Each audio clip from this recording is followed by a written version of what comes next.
Hai, Assalamualaikum warahmatullahi wabarakatuh. Salam sejahtera bagi kita semua. Pada kesempatan kali ini, saya akan menjelaskan mengenai verifikasi metode peramalan tren linier. Sebelumnya, perkenalkan, saya Adelia Putri Salsabila dengan NRP 25 dari kelas 2 D4 Elektronika A. Nah, pada bagian pertama ini, saya akan menjelaskan mengenai definisinya terlebih dahulu. Definisi verifikasi. Verifikasi merupakan proses membangun kebenaran, akurasi, atau validitas yang berfungsi untuk menentukan apakah metode peramalan dapat digunakan atau tidak. Salah satu metode yang digunakan adalah Moving Range Chart atau MRC, di mana MRC ini digunakan untuk membandingkan data peramalan dengan data aktualnya pada periode tertentu. Jadi, moving range ini digunakan untuk pengujian kestabilan sistem sebab akibat yang mempengaruhi peramalan. Di sini terdapat kriteria peta kontrol yang terbagi menjadi 3 region, yakni region A, B, dan C, serta terdapat batas kontrol atas, garis tengah, dan juga batas kontrol bawah. Untuk pengujian out of control sendiri memiliki beberapa syarat.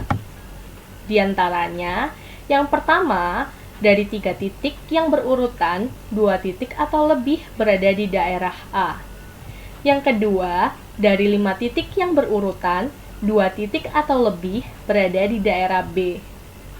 Yang ketiga, dari 8 titik yang berurutan, seluruhnya berada di atas atau di bawah centerline. Dan yang terakhir, 1 titik berada di luar batas kontrol. Definisi peramalan. Peramalan adalah seni dan ilmu untuk memprediksi masa depan, di mana peramalan ini adalah tahap awal dan hasil peramalan merupakan basis bagi seluruh tahapan pada perencanaan produksi. Peramalan terdapat 2 metode, yakni kualitatif dan kuantitatif. Untuk metode tren linier adalah metode yang mempertimbangkan permintaan peramalan dengan pertimbangan waktu dengan menggunakan data secara random berfluktuasi membentuk garis lurus. Pada bagian kedua, saya akan menjelaskan mengenai rumus-rumusnya. Verifikasi terdapat beberapa rumus. Yang pertama, rumus MR sama dengan harga mutlak D aksen T dikurangi DT dikurangi D aksen T min 1 dikurangi DT min 1, di mana untuk D aksen T min DT merupakan error saat T, sedangkan D aksen T min 1 dikurangi DT min 1 merupakan error saat T min 1. Lalu terdapat rumus MR bar, yakni sigma MR dibagi N min 1. Di sini juga terdapat rumus UCL sama dengan plus 2,66 dikali MR bar, LCL sama dengan min 2,66 dikali MR bar, serta CL sama dengan 0. Selain itu, di sini juga terdapat keterangan di mana untuk D aksen T merupakan data ramalan pada saat T. Untuk DT merupakan data aktual pada saat T. D aksen T min 1 merupakan data ramalan pada saat min 1. DT min 1 merupakan data aktual pada saat min 1. Untuk UCL adalah batas kontrol atas, sedangkan LCL adalah kebalikan dari UCL, yaitu batas kontrol bawah, serta CL adalah garis tengah. Untuk metode tren linier, terdapat rumus D aksen T sama dengan A plus BT, di mana nilai T sama dengan 1, 2, 3, dan seterusnya. Di sini kita bisa mencari nilai A dan B menggunakan rumus berikut.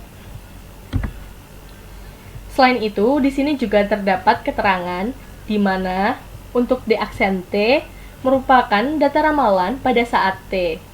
DT merupakan data pada saat T, A merupakan intercept, B merupakan kemiringan garis, T merupakan time atau independent variable, serta N merupakan jumlah.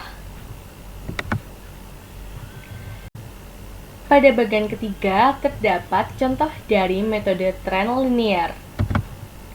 Di sini tertera beberapa data, diantaranya untuk nilai T sama dengan 1 hingga 6, sehingga didapatkan jumlah sebesar 21. Untuk DT sendiri, pada saat T sama dengan 1, nilainya 2050, sedangkan pada saat T sama dengan 6, nilainya 2620, sehingga didapatkan total keseluruhan yakni 14.175.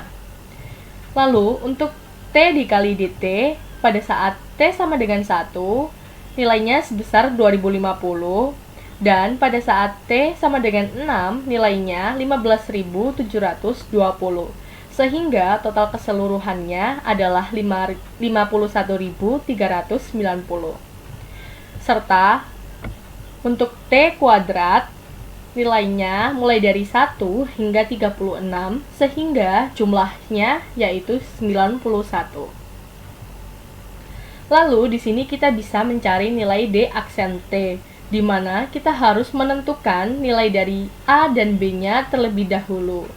Nah, di sini saya mencontohkan pada saat T sama dengan 1, sehingga didapatkan nilai A sebesar 2006,9 dan nilai B sebesar 106, untuk nilai B sama dengan 101,6.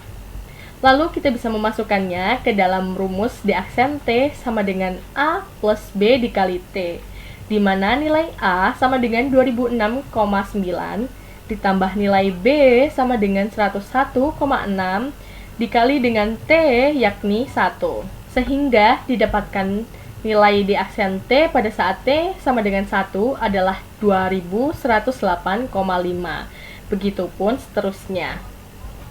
Lalu, kita bisa mencari nilai DT dikurangi D aksen T kuadrat, sehingga didapatkan hasil sebagai berikut.